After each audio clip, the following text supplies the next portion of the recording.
السلام علیکم دوستو، آج ہماری ویڈیو کا موضوع ہے پی ٹی آئی کا دوہرا معیار۔ آپ کو یاد ہوگا کہ کچھ عرصہ قبل تک پی ٹی آئی کے کارکن خود کو ففتھ جنریشن وار کے صف اول کے مجاہد خود کو قرار دیتے، اور جب بھی کوئی ان کا مخالف، سیاسی مخالف کسی ادارے یا کسی فرد کی خلاف آئین سرگرمی پر اعتراض کرتا تو پی ٹی آئی کے کارکن فوری طور پر اس کے تانے بانے انڈیا سے ملا دیتے اور اسے غدار قرار دیتے۔ نہ صرف غدار قرار دیتے بلکہ اسے انڈیا چلے جانے کا مشورہ بھی دے دیتے۔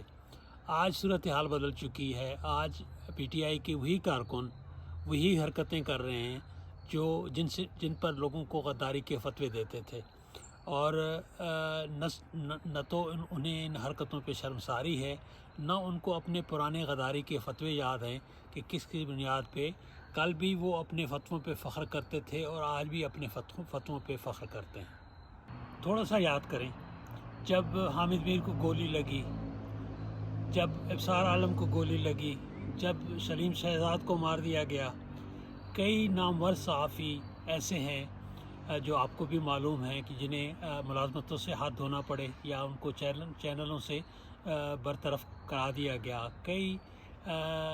کئی چینلوں پر پیمرا نے پابندیاں لگائیں، متی اللہ جان کو اغوا کیا گیا، اسد طور کو گھر میں تشدد کا نشانہ بنایا گیا، درجنوں صحافی جو ہیں وہ ہراساں کیے گئے۔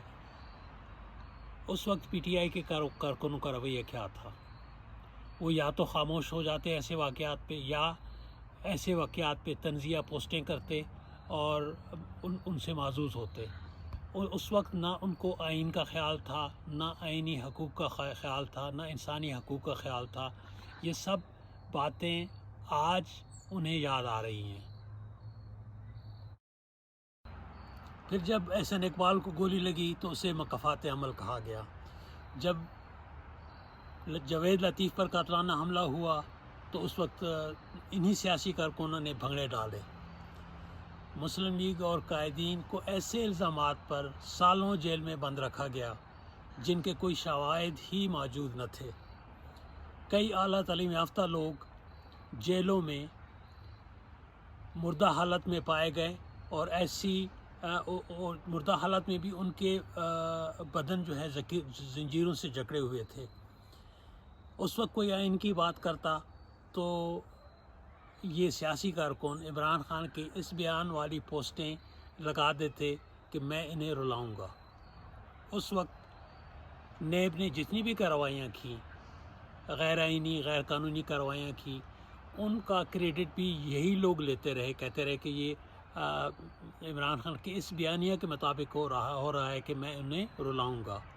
لیکن آج جب وہ لوگ ان لوگوں کے خلاف شواہد نہیں ملے اور نیب نے ان کو بری کر دیا، تو آج عمران خان کہہ رہا ہے کہ نیب نے میرے ساتھ تعاون نہیں کیا یا مجھے نیب پر اختیار نہیں تھا۔ اس وقت نہ تو نیب کی ان غیر قانونی حرکتوں پہ پی ٹی آئی کی حکومت نے کوئی کارروائی کی، نہ ہی اس پہ شرمندگی نظر آئی، نہ پی ٹی آئی کا کوئی اعلیٰ تعلیم یافتہ کارکن ایسا نظر آیا جس نے ان زیادتیوں پر احتجاج کیا ہو۔ پھر حالات بدلے اور ففتھ جنریشن وار کے جن کے خلاف سفارہ یہ کارکن خود ہی دشمن کے حفظواں ہو گئے، اور وہی ساری باتیں کرنے لگے جن پر لوگوں کو غداری کے فتوے دیتے تھے۔ آج جب کوئی ایف آئی آر درج ہوتی ہے تو یہ کارکن چیخ پڑتے ہیں، انہیں انسانی حقوق یاد آ جاتے ہیں، انہیں آئینی حقوق یاد آ جاتے ہیں، انسانی حقوق یاد آ جاتے ہیں۔ ارشد شریف کے افسوسناک واقعے کے بعد ان کو یہ پتہ چلا، پہلی دفعہ شاید پتہ چلا ہے کہ صحافی حضرات بھی جو ہے کسی خفیہ سازشوں کا شکار ہو سکتے ہیں۔ یہ منافقت صرف کارکنوں تک محدود نہیں ہے بلکہ پی ٹی آئی کی لیڈرشپ کی طرف سے کارکنوں کو منتقل ہوئی ہے۔ خان صاحب نے اعجاز الحق سے سنا کہ شہباز شریف کار کی ڈگی میں بیٹھ کر کسی کو ملنے جاتے تھے۔ شاہد محسود سے سنا کہ نجم سیٹھی نے 35 پنکچر لگوائے۔ پھر چودھری شیر علی سے سنا کہ رانا ثناء اللہ نے 18 قتل کیے ہیں۔ اسٹیبلشمنٹ کے افسران سے سنا کہ زرداری اور نواز شریف چور ہیں۔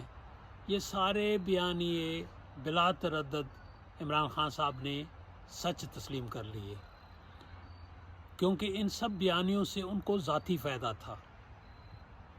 مگر جب پارٹی کے معزز اراکین اکبر ایس احمد، جہانگیر ترین، علیم خان نے پارٹی کے اندر جاری کرپشن کے متعلق بات کی تو خان صاحب نے اسے سننے سے انکار کر دیا۔ اس کی وجہ یہی تھی کہ یہ سچ ان کو فائدہ نہیں دے سکتا تھا۔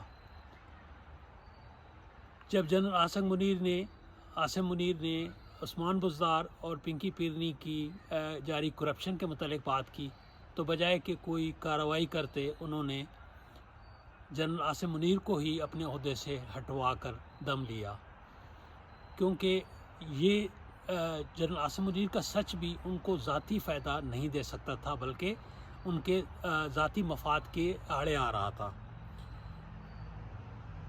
اسی طرح جو سچ محسن بیگ صاحب نے جسر وزیر صاحب سامنے لے کے آئے، اس سے بھی فرار عمران خان صاحب کے ذاتی مفاد میں تھا۔ تو عمران خان کا جہاد اور کرپشن کے خلاف جاری جہاد کرپشن کے خلاف نہیں، خودداری کی جنگ خودداری کے لیے نہیں بلکہ ذاتی مفادات کے لیے ہے اور اسلام آباد پر دوبارہ قبضے کے لیے ہے۔ تو اس حقیقت کو ہم لوگ جس قدر جلدی سمجھ لیں اسی میں عافیت ہے۔ اسی کے ساتھ آج کے ویڈیو کو ختم کرتے ہیں۔ انشاءاللہ تعالی پھر آپ سے ملاقات ہوگی۔ السلام علیکم۔